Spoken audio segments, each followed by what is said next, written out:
मेरी मोहब्बत को मुझसे छीन सकती है। तुम देखना, मैं करूंगी, तुम भरोगी।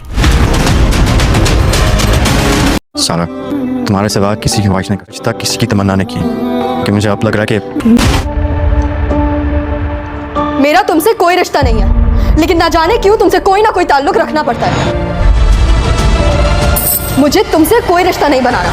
मैं तुमसे बहन के रिश्ते में भी नफरत आदल की जारा से शादी जारा के लिए एक कड़े इम्तिहान से कम नहीं है, क्योंकि वो तो खुद भी आदल से मोहब्बत करती है और आदल भी जारा से मोहब्बत करता है। लेकिन अब सवाल ये उठता है, क्या जारा अपनी मोहब्बत को अपने सीने में दबा लेगी या फिर अपनी बहन जारा की खुशियों का गला घूंट देगी। जारा के लिए खुशी की खबर ये होती है कि आदल और सारा के रिश्ते को उसकी माँ शाजिया डिनाई कर देती है, क्योंकि शाजिया का मानना यह होता है कि जिस तरह फरहत ने शाजिया पे जुल्म की बौछार की, ऑब्वियसली जब सारा आदल के निकाह में आ जाएगी तो फरहत सारा के साथ भी बिल्कुल ऐसा ही करेगी। बस सारा की माँ इस खौफ की वजह से इस रिश्ते से नाखुश होती है और इनकार कर देती है। मासूम सारा को इस बात का पता नहीं होता कि उसके साथ क्या हो रहा है। सारा तो दिलो जान से आदिल को चाहती है, मगर आदिल जारा से मोहब्बत करता है। उधर जब सरमत को पता चलता है कि आदिल की शादी सारा से फिक्स हो गई है तो वो इस बात से बहुत खुश होता है, क्योंकि उसे ऐसा लगता है कि जारा और सरमत की मोहब्बत के रास्ते का सबसे बड़ा कांटा आदिल रास्ते से हट गया है। इसके बाद सरमत अपने रिश्ते की बात चलाने के लिए जारा से मिलने आ रहा होता है। सरमत जब जारा के घर आता है तो वो देखता है कि जारा बहुत नर्वस के आलम में होती है। सरमत जारा को देखकर उससे कहता है, जारा एवरीथिंग ओके, तुम परेशान लग रही हो। जारा सरमत को इग्नोर करती है और वो उससे कहती है, सरमत इस वक्त तुम यहाँ से चले जाओ, मैं किसी से भी बात नहीं करना चाहती। फिर सरमत जारा से कहता है, मुझे लगता है आदिल और सारा की शादी फिक्स होने से तुम नर्वस हो। जारा कहती है, सरमत ऐसी कोई बात नहीं है। आगे से सरमत कहता है, तो तुम इस बात से खुश क्यों नहीं हो कि तुम्हारी बहन की शादी आदिल से हो रही है, और इनफैक्ट होनी भी चाहिए। आगे से जारा गुस्से से सरमत से कहती है, सरमत तुम्हें जो समझना है समझ, मेरे पास तुम्हारे इन सवालों का कोई जवाब नहीं है और प्लीज मुझे चंद दिनों के लिए अकेला छोड़ दो। वो तो सारा की बहू को जब पता चलता है कि आदिल की शादी सारा से फिक्स हो गई है तो वो भी इस रिश्ते से नाखुश होती है, क्योंकि सारा के बदलाव की वजह से फरहत बहुत सहमी हुई है। वो ये नहीं चाहती कि आदिल की शादी सारा से हो जाए, क्योंकि सारा और फरहत की ऑलरेडी दुश्मनी चल रही है। असल में फरहत सारा की शादी आदिल से इस वजह से नहीं चाहती क्योंकि फरहत की नजर अपने भाई की प्रॉपर्टी पर होती है। वो ये नहीं चाहती कि इस प्रॉपर्टी का बंटवारा हो, इसलिए फरहत सारा को रास्ते से हटाने के लिए उसे कत्ल करने का मंसूबा करती है और अपने भाई मजर को सारा के खिलाफ पटियां पढ़ाती है कि भाई इतने दिन हो चुके हैं लेकिन सारा अभी तक घर नहीं आई। मजर कहता है, फरहत मतलब क्या है तुम्हारी इस बात का? फरहत कहती है, देखिए भाई, मुझे तो ऐसा लगता है कि सारा का किसी लड़के के साथ चक्कर चल रहा है। अब आप खुद ही सोचिए, इतने दिन मरीज की इयादत कौन करता है? आगे से मजर गुस्सा हो जाता है और फरहत से कहता है, फरहत तुम कुछ भी बकती रहती हो, माना कि तुम्हें मेरी बेटी अच्छी नहीं लगती, लेकिन मैं ये बात हरगिज बर्दाश्त नहीं करूंगा कि तुम मेरी बेटी की किरदार खुशी करो। फरहत अपने मुंह की खाकर वापस अपने कमरे में चली जाती है। उधर जारा की मां शाजिया आदिल और सारा के रिश्ते को लेकर अपने शौहर यानी मजर से बात करने आ रही होती है। जब जारा और उसकी अम्मी